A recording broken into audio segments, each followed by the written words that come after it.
Hello and welcome to a show called Romania Through Their Eyes. The reason for this show is a seeming contradiction in behavior between two groups of people in Romania, the foreigners and the Romanians. The latter want to leave the country. They're looking for any opportunity to find a life somewhere else. The former are drawn to it. They want to visit it. They want to spend time here. And quite a few of them want to move here permanently. Why is this going on? I'm going to try and shed some light on the matter with this show. It's a series of interviews with foreigners, people who've spent a significant amount of time in the country, know it well, and want to share their thoughts with me. I'm going to ask each person a standard set of questions. While they may be the same, their answers are going to be different and may surprise you. And who knows, one can only pray, they may also end up enlightening those currently running the country and helping to focus their attention on issues of international relevance. I hope you'll enjoy the show. Join me for each new episode.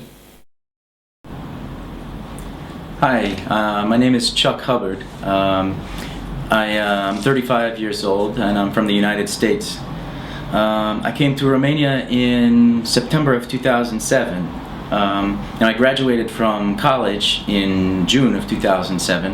And before that, actually, I got married in April of 2007 to a Romanian woman.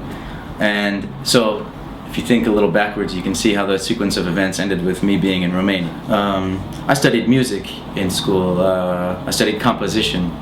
And because I play the banjo, I play this instrument called a banjo, and there aren't too many colleges where you can study banjo as your major, as performance. So I called around to some different schools and I looked for a place that would accept me as a composition major for banjo. Finally, I found the University of the Arts in Philadelphia, and I got into computer music while I was there, doing a lot of composing, not much playing. But I also met a beautiful Romanian woman. Actually, it took me years after really getting into composing on the computer before I realized that, anytime I pull the banjo out, even if it's once or twice a year on Christmas or something, people are always smiling when they see it. They're happy. Even Romanians who knows how many times they've seen a banjo in their lives, but they're always really happy and they want to see what I'm going to do. Whereas with the computer, if I say, hey, I write computer music, and people say, really? Let's hear some. I give them some headphones, or I turn up the speaker and I put the computer music on, and they listen. It's interesting. I don't think I understand it. And I say, my God, that's not the answer you want as an artist. I mean, I don't mind. I like that people are honest, but if you don't understand music, that's fine. You're not supposed to. You should enjoy it. But if the response that somebody gives is, I don't understand it, that usually means that they didn't enjoy it either. So over the last 6 months or so, I've concentrated much more on playing the banjo. Learned a few Romanian songs on the banjo, a few traditional American songs, and I compose my own stuff. Here's one for my Romanian friends.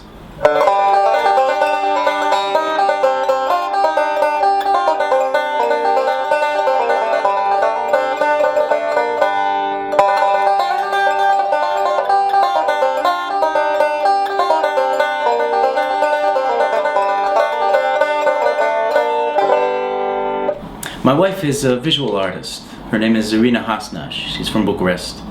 And when she was in Philadelphia, she was studying museum exhibition planning and design.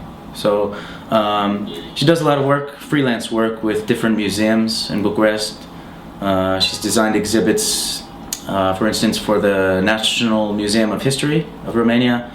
Actually, when they did their 20-year retrospective anniversary exhibit about the revolution, in December of 2009, she didn't design the whole exhibit, but she did some paper mache sculptures that were in there, so I was very proud of her for that. She also does her own visual arts, a lot with tapestries, and she teaches art to children. Of course, that's probably number one for any artist, is teaching, as they say. So when I got here, it wasn't long before I discovered that technically, legally, an American citizen has the right to stay here for 90 days without going, coming back. And there was some confusion as to exactly what the law is, especially because some of the people at the immigration office, I don't remember their names, luckily, told me different things. So some said you have to leave the country immediately, others said you can't leave the country until you get this form. In the end, I ended up overstaying by about 2 weeks, and I was technically illegal, so I've had that experience, not that I'm proud of it. But I paid the fees, I straightened everything out, and I ended up getting the official residence card, the bulletin as they call it. So I can stay in Romania until, who knows, until they kick me out. Now getting back to actually why I came here in the first place, when my wife, who was Romanian, was in the US, she had come with a what's called a Fulbright scholarship, and it's partially funded or entirely funded, I'm not sure, by the American government. And for a Romanian going to the US, of course you need a visa to go in the first place. And with this scholarship she signed an agreement that after she finished her studies she would return to Romania for 2 years.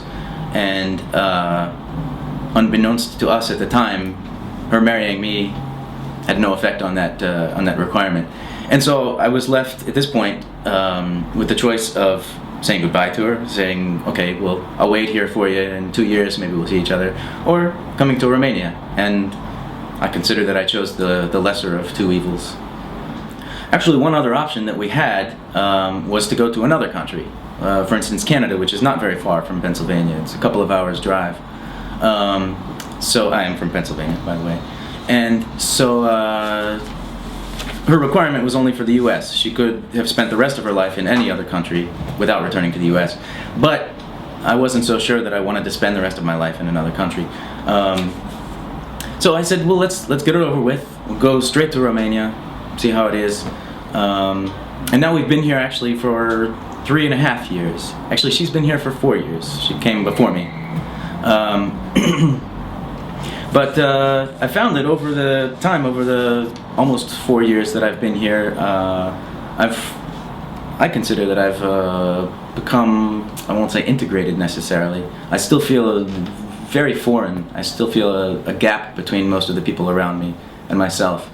But it's also true that I don't spend a lot of time with Americans. I have an Italian friend and a good English friend, some American friends, but actually most of the Americans that I know came here either for diplomatic purposes or for a full-time job, and they tend to hang out in places that I can't afford, which is of course my fault. And also due to the fact that I've only worked part-time since I've been here, I spent a lot of time with my socri, my in-laws. My mother-in-law speaks a little English. She was able to communicate with me at the beginning, but she likes to talk. And my father-in-law as well. He was an actor in the National Theater. He's retired now, but he loves to talk constantly. And when I didn't understand him, he would use his hands and make faces and pretend to be Clint Eastwood or something. And just through constant interaction with them and being partially dependent on them, I picked up a lot of Romanian. I picked up a lot of funny phrases that my father-in-law uses. And actually, contrary to my wife's expectations, I learned Romanian more than they learned English. She expected them to learn English. Și prin povești, prin bancuri, prin glume și sfaturi, bineînțeles, am început să pricep ceva.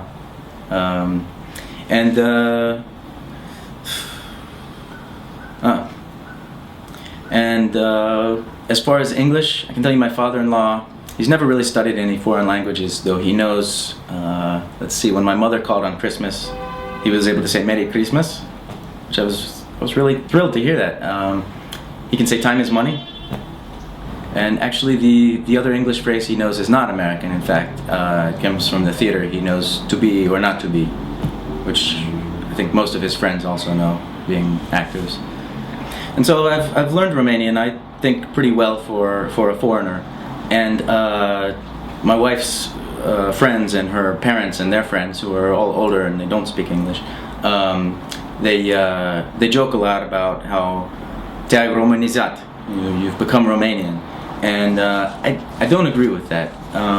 It's true that I have become accustomed to a lot of things that were disturbing or shocking at the beginning. For instance, if you go to a store and there's 3 people standing in line and you stand behind the last person, maybe you've had this experience too, maybe you don't even care, but sometimes other people come and walk straight up to the counter on both sides of you sometimes. And okay, you know, and, I can't generalize, but where I come from, it's considered pretty rude, and people will look at you and say things. And whenever I say something, I would say, "Excuse me," in English, and the person immediately apologized, immediately stepped back. Sometimes with a little bit of sarcasm, sometimes not. But like I say, I don't worry about those things too much anymore.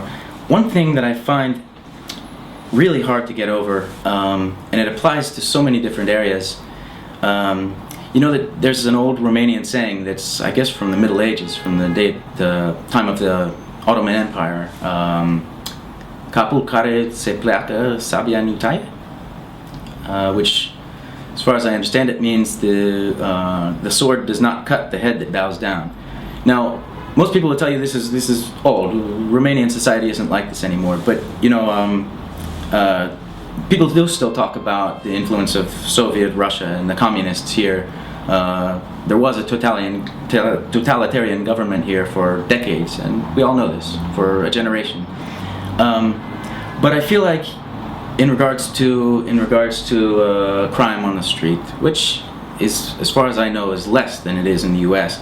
In regards to corrupt politicians, which there are probably more of them here than in the U.S. They're more blatant, I can say.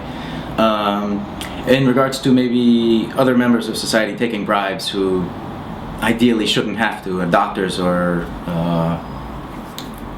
as far as I know. I don't like the fact that people say, well, there's nothing we can do about it.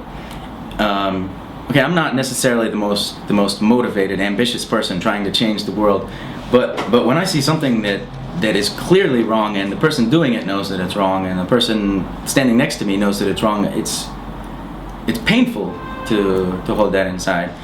That doesn't mean that I always confront people, but it causes me a lot of trouble, and I suspect maybe it does that. It has been doing that for people here for a long time.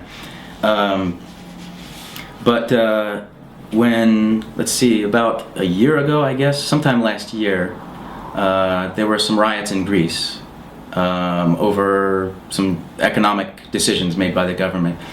Not long after that, there were some decisions made by the government here. They decided to cut all public salaries and all public pensions by 25%, which is an enormous amount.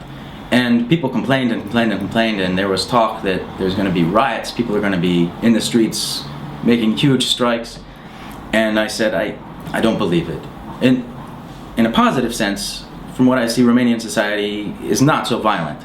People don't get violent. They hold back. They control themselves. But in a negative sense, I feel like people, and this is what happened actually, in the first day of strikes, I can't tell you where, I believe it was teachers who were striking. In the first day, 90% gave up and went home. So for those 10% who stayed, there was really no point. They weren't going to get anywhere. But I mean, you have to know that everyone else is thinking the same thing, which is my colleagues here aren't going to support me. They're all going to give up. So I'm going to give up first.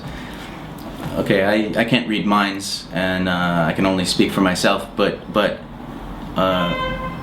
if the politician is sitting in his office, and I've seen demonstrations very close by to my place at Agricultura, which is next to Spitalul Colței, I guess.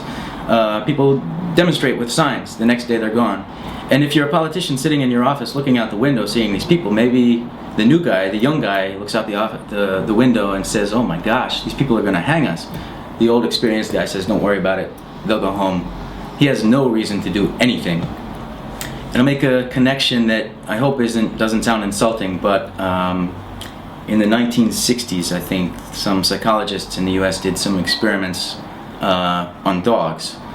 To make it short, they would put a dog in a situation where it was being shocked painfully, and the dog would run around, it would jump over any walls that it could find, it would press buttons that were around it, until finally it hit a switch that turned the shock off. They took another group of dogs and subjected them to shock that they couldn't escape for, I don't know, 15 minutes, maybe longer, just unconditional shock, and then put that same dog in the same situation where he could hit a certain button or jump over a lump and the shock would turn off. But he didn't. That dog would just lie down on the ground and whine. And I'm not trying to say that Romanians lie down on the ground and whine, but it's clear that something as big as communism was here for as long as it was has long-term effects on society. That doesn't mean that it can't change, but I think it maybe takes several generations, unfortunately, for things like that to change in a big way. You know, I was in Romania when Madonna came and had her infamous concert here. If you don't know the story, she proselytized a little bit to the audience about Romania's treatment of the gypsy people, of the Roma. And she happened to have some Roma dancers with her on the stage, and she had heard that they weren't treated very well in this part of the world. For anybody who did hear about that, I want to say I don't agree with her. I want to distance myself from her, because, you know, I can compare her to Michael Jackson, for instance, who, wherever he went in the world, despite the rumors and the allegations about him, was very respectful towards everyone who, at least who he performed for. And he said positive things that, in my opinion, and from what I know, Romanians seem to agree with this, that drew people together instead of pulling people apart. But my question that I can't answer is why Madonna would say this only in Romania. If she had a tour through Europe, through Eastern Europe, why didn't she say it in Russia? Why didn't she say it in Hungary? Why didn't she say it in Poland? Anywhere else where Roma people live? And you know, the only answer that I have for that is because there are more people in Romania. And that's, okay, maybe it's a little oversensitive to care even what she even said. But I think most of the Romanian people have forgotten all about it by now. But from what I've read in the statistics, there's not a significant portion of the population in Romania that is Roma compared to Hungary or Russia or other countries in Eastern Europe. But there are more Roma from Romania. So if you go to Italy or if you go to Germany and you find Roma people on the street who are from Eastern Europe and you ask where they're from, more of them are from Romania, because there are more people in Romania than there are in Hungary, maybe not in Poland, not Russia, but there are definitely more immigrants in those countries that come from Romania than in these places. And so I believe that she really didn't think about it that well. She was addressing simply the fact that she knows, okay, in general, she knows Roma people aren't treated very well in Eastern Europe. And she knows there are a lot of Roma people in Romania. So let's stop the concert in Romania and make an announcement to all the Romanian people who have never seen me here before, because I've never been to their country before. Now, on the other hand, I have lived here for a long time, and I've seen, unlike Madonna, I have seen a lot of things done often on the street by some Roma. But I want to point out that I've also seen a lot of terrible things done by white people in Romania. And getting back to complaining about Romania, which foreigners love to do, a complaint that I've heard from lots of foreigners, the Romanians, okay, I don't want to generalize, but that it's very common in Romania for somebody to be holding a plastic wrapper and standing 2 feet or half of a meter from a trash can and to drop it. And no, you can't just blame that on the Roma. You can't just say it's just the gypsies that give us a bad name. You know, foreigners come to this country and they see Romanians do this. And I saw a woman who was maybe 55 leaving a museum exhibit, an art exhibit, at Curtea Veche in Bucharest. which is the ruins of a building built centuries ago. It's unique. It doesn't exist in another town, and I believe it was built by Vlad Țepeș. Anyway, there's a huge statue of Vlad Țepeș outside, and I thought if this woman had done this when he was here, he would have put her on a stake. She came out from the exhibit holding a plastic cup, and she was talking to somebody meanwhile, and I was watching. I couldn't tell exactly what she was doing. She stuck it into what looked like, to me, a trash can, and she forced it in. And when she left, I stood up and I walked over, and I saw that it was an ancient column that was saved from this place. It was only the bottom half of this column, marble or stone, and it had a little hole in the middle where I guess there was a steel rod to support it. And she had crammed this little plastic cup into this hole. So from where I was sitting, it looked like a trash can. From where she was standing, she knew this was an ancient monument in Bucharest, and this woman was not a gypsy. I swear to you. I only wish that I had noticed beforehand so that I could say, excuse me, what, do you know that people from other countries see you doing this? And okay, maybe it doesn't matter that I'm from another country, but when you get people saying negative things about Romanians and you say, well, no, it's the gypsies, they don't understand this. Okay, maybe some of them don't understand this, maybe some of them come here and they see that it's not only gypsies. It's a sensitive subject, I know. Yeah, which is why I've never brought it up before. Well, maybe 5 or 6 times. There are a lot of things that I really, and I mean really love about Romania. I don't want to just harp on the bad things. But first, this is something that I've heard from other foreigners here, not just Americans or not just anybody. The cars parked on the sidewalk. Maybe the citizens don't have much choice if there's nowhere to park. But when you're walking somewhere and you have 2 choices. One choice is to go into the street where cars are flying by you. The other choice is to somehow get over the car in front of you or under it. Sometimes you just walk over the car. I'm not going to brag that I've done it many, many times. I wouldn't be bragging. I'd be embarrassed about that. But on occasion, I've gotten good and angry and launched myself over the car, leaving a nice big brown footprint on the hood. On one occasion, the driver happened to be standing there smoking a cigarette. Luckily, I didn't understand anything that he yelled at me afterwards. I do feel a little bad, though, because I have friends who drive in Bucharest. This is Bucharest, by the way. When I've been to Sibiu, I haven't noticed this problem as much. But they really don't have any choice. As far as transportation, I can also tell you about the metro, which has been probably number 1 for me for transportation. I don't like the bus because I always have to stand. I don't mind going up and down the stairs on the metro. My mother-in-law always complains about the stairs, but I don't care. But one problem that I did have with the metro, which I've since learned to avoid by asking ahead of time, was when I was taking, there's a circular line, and so it went way out of my way. I could have gone directly from Piața Victoriei to Universitate, but I decided to go the long way. I don't remember why.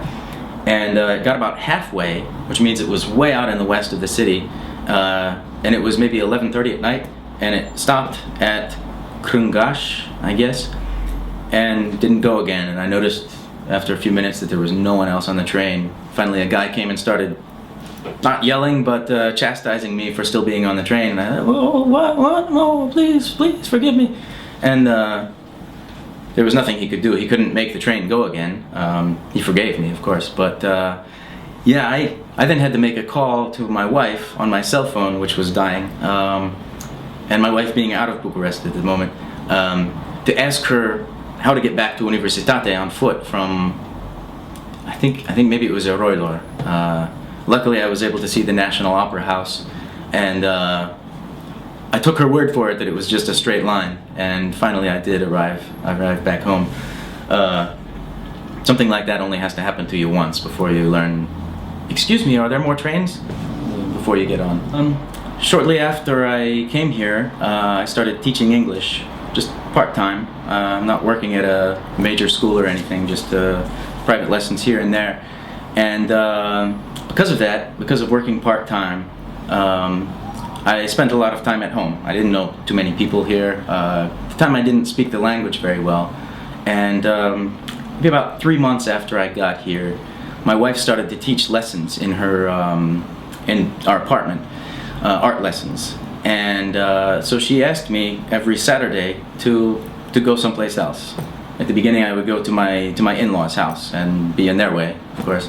Or I would go sit at a cafe and get a coffee about that big for about 20 lei, which my wife was making extra money and I was spending extra money. So finally she said, why don't you get a library card at the university library? It's up here on Cala Victoriei.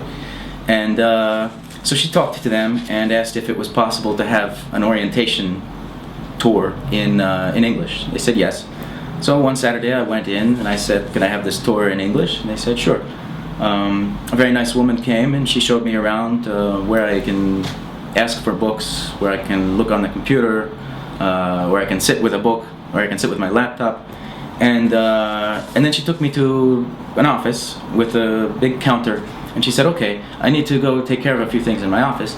Just fill out this form, and when you get to the front of the line, give the woman the form, give her your passport, and give her some photo ID.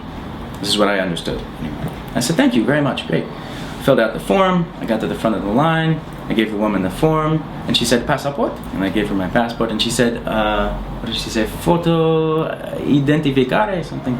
So I pulled out my Pennsylvania driver's license, which in the US, at least where I'm from, it's pretty important. Your driver's license is your main ID for most people. And she looked at it, and she looked at me, she looked at the license, and she turned it around and she pointed to the portrait and said something. I understood blah blah blah blah. I didn't know what she was saying. And I said, yeah, that's me. And she shrugged and walked over to her colleague at the other desk. And I stood and waited, and finally I heard shh. And I looked over and I saw her colleague holding half of my driver's license and a pair of scissors. And I said, what? And you realize nobody in the room except me spoke English at that time, but I taught her the meaning of the word what when I said that. They apologized, sorry, and please wait. And meanwhile I was looking at my passport sitting on her desk saying, please, give me my passport. Finally the other woman came back and explained to them that it was my driver's license. And apparently they hadn't said photo identification, they said photo for the identification. So they just wanted the photo. And when my wife found out, I just said, give me my passport, I'm gone. And my wife found out a little later. We went back to the library. There was some yelling. I did some yelling, my wife did some yelling, they did some yelling. And and it turns out that they had a Xerox machine, but it was on the second floor. And so they wanted to take the picture from my license. Luckily though, I didn't actually return to the US until the license was expired. So I got a free library membership out of it, full year of library use. I didn't actually go to the library after that, but I saved money anyway. Now obviously I've mentioned before that I've learned the language here, I think, pretty well. That means that I've spent a lot of time with Romanians and in Romanian society, which means that I don't hate it. I think I get the feeling a lot of foreigners, maybe a lot of Westerners, feel very uncomfortable here at the beginning and either leave or come to love it, like I have. And I can tell you a couple of things from the point of view of somebody coming from America that are great about Romania. The coffee is about 1,000 times as strong as the coffee in America. It's much smaller usually, but you can make as much as you want. The țuică, if you know what that is, it's a kind of a brandy, although I wouldn't describe it as brandy, I'd describe it as fire that you put in your throat, and it's different every time actually, because it's, as far as I know, it's usually made in somebody's basement who doesn't have any license to do that, but we don't talk about that. It is really, you know, after about a year of being in Romania and drinking țuică, and not just on the weekends, not just on Friday night. I mean, morning, noon, and night. I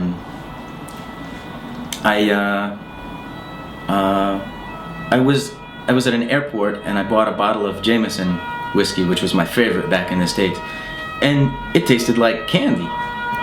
Okay, no offense to any Irish people, Jameson is really good whiskey, but I was so used to something that's, I don't know, I guess it's pure Tsuike. So Tsuike, come to Romania and drink Tsuike. The wine is also different just about every time, but consider it better than the wine in the US. And it only takes about this much to put you to sleep.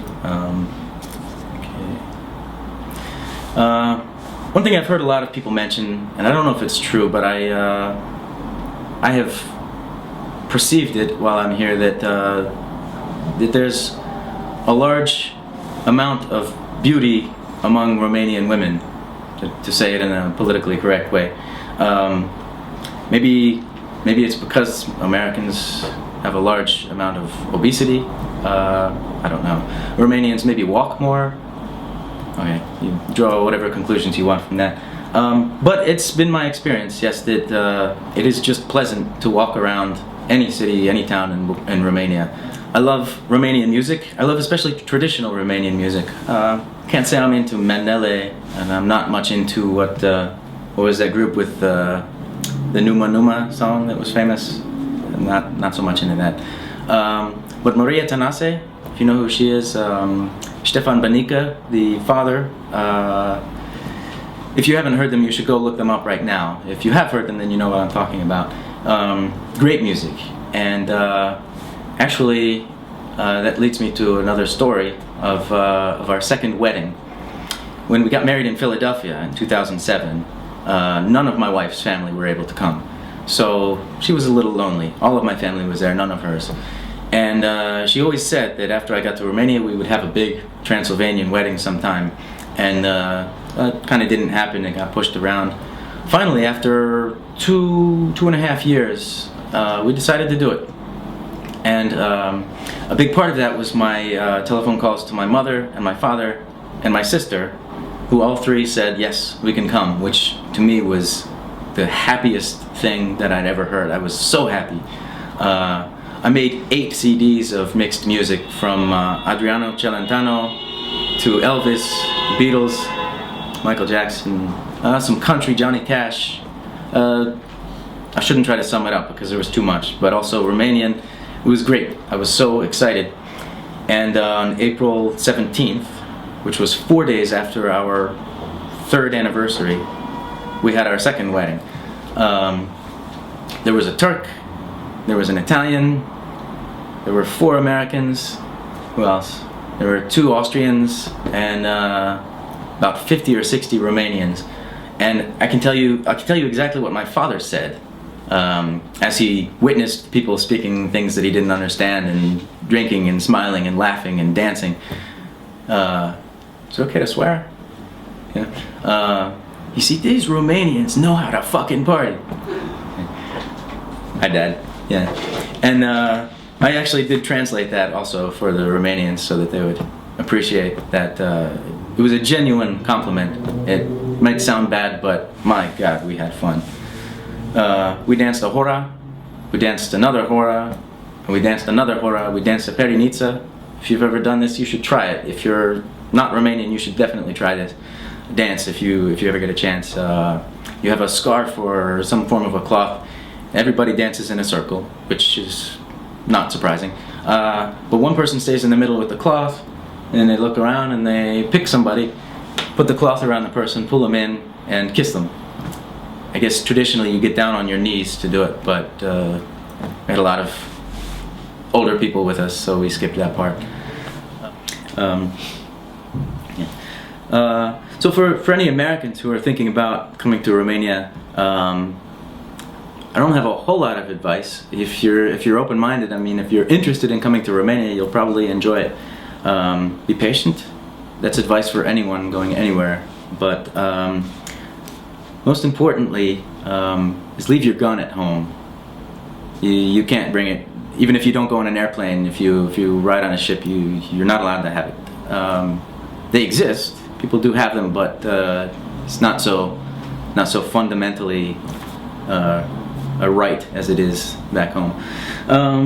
You should probably learn the metric system, including temperature, weight, or mass, and length. Yeah, well, I learned it pretty well, but I can't recall it all right now. Any of those measurements that you know from the U.S. are useless. And one more piece of advice that probably goes for anyone going to another country. One thing you will encounter is people will ask you what you think of their country, and then they will tell you what you think of their country. Because they're genuinely curious and they want to know, but at the same time they probably have their own ideas about what you must think coming to their country. Or maybe they've talked to other Americans and they think they know what Americans think of Romania. So come up with some things to respond with. Think of some answers to that before they ask you, and try to have at least a couple of good ones. It's not hard to do. If you drink some Chuckk, if you're into alcohol and you try some Chuckk, you'll immediately have a very positive answer to give. So as for me, staying in Romania, I don't know how long I'll be able to stay. It depends on a lot of different things. I don't have any immediate plans to leave, but I do want to start playing more. I'm going to be playing maybe even out on the street if I don't find other places to play. And if you see me and you hear my sweet tunes, maybe you'll drop me a couple of euros or dollars, yen. Okay. Is that enough? Some bun, a couple of bun.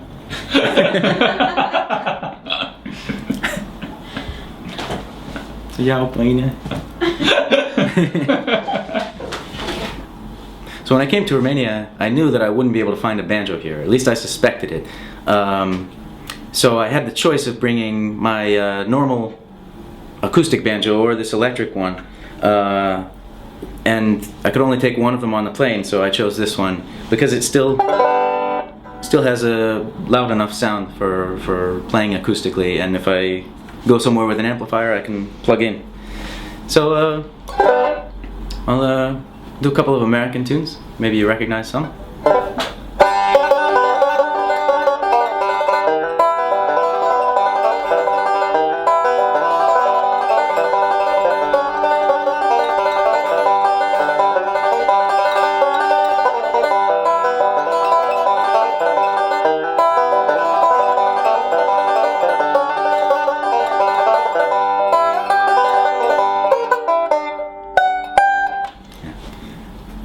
It's the one part of bluegrass playing that I never quite mastered. The whole seems like it would be the easiest part.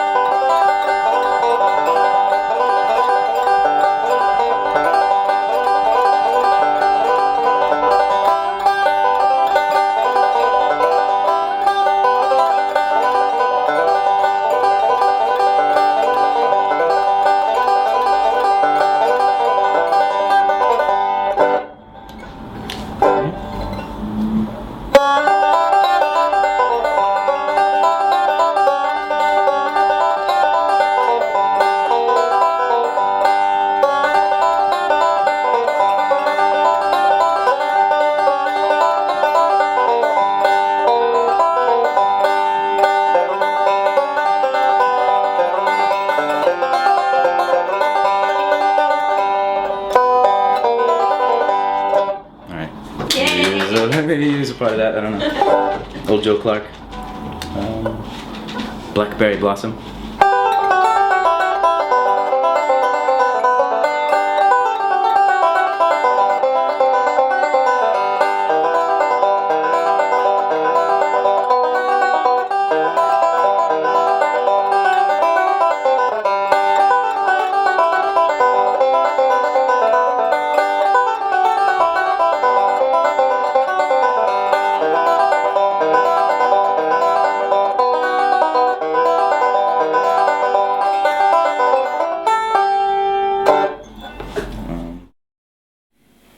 Did you enjoy the show?